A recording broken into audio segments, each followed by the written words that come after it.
بسم اللہ الرحمن الرحیم۔ السلام علیکم۔ روزانہ واقعات سننے کے لیے اس چینل کو سبسکرائب کریں۔ حضرت سعید بن جبیر رضی اللہ عنہ فرماتے ہیں کہ ایک بنو تمیمی شخص نے اپنے اسلام لانے کا یہ قصہ بیان کیا کہ ایک مرتبہ مجھے ایک سفر کے دوران ایک بہت بڑے ریگستان میں رات گزارنا پڑی۔ اس خوفناک ریگستان میں میری اونٹنی میرے ساتھ تھی اور میں بالکل تنہا تھا۔ رات کا وقت تھا، میں نے اونٹنی کو ایک جگہ بٹھایا اور خود لیٹ گیا اور سو جانے سے پہلے میں نے یہ پڑھا، اعوذ بعظیم ہی ھذا وادی، یعنی اس وادی کے بڑے جن کے ساتھ میں پناہ مانگتا ہوں۔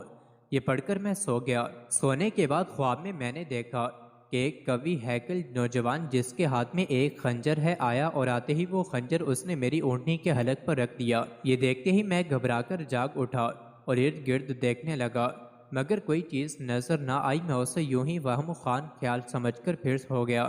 دوبارہ پھر وہی جوان ہاتھ میں خنجر لیے نظر آیا۔ اس نے خنجر پھر میری اونٹنی کے گلے پر رکھ دیا۔ میں پھر چونک پڑا اور دیکھا کہ میری اونٹنی بھی کانپ رہی ہے۔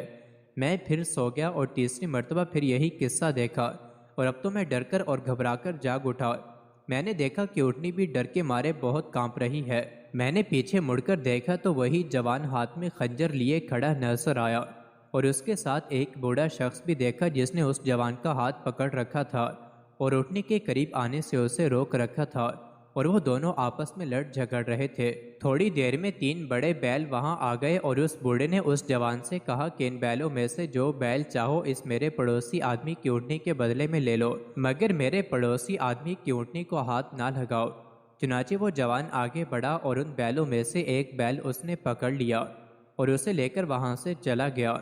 پھر وہ بوڑھا شخص مجھ سے مخاطب ہو کر کہنے لگا کہ دیکھو بھائی، اب تم لوگ اس قسم کی ڈراؤنی جگہوں میں کسی جن کے ساتھ پناہ نہ مانگا کرو، اس لیے کب ان کا زور ان کا طلسم ٹوٹ چکا ہے۔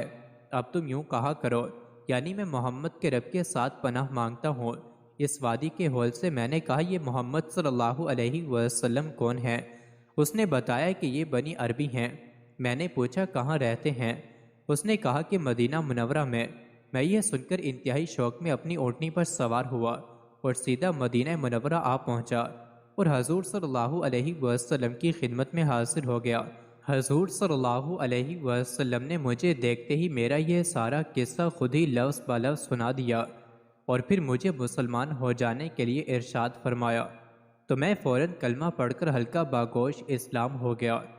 ہمارے حضور صلی اللہ علیہ وسلم کی تشریف آوری سے ہر باطل کا نور طلسم ٹوٹ گیا، اور یہ بھی معلوم ہوا کہ ہمارے حضور صلی اللہ علیہ وسلم کی رسالت عالمگیر رسالت ہے، اور جن بھی حضور کے خادم ہیں، اور یہ بھی معلوم ہوا کہ ہمارے حضور صلی اللہ علیہ وسلم سے کوئی بات پوشیدہ و پنہا نہیں۔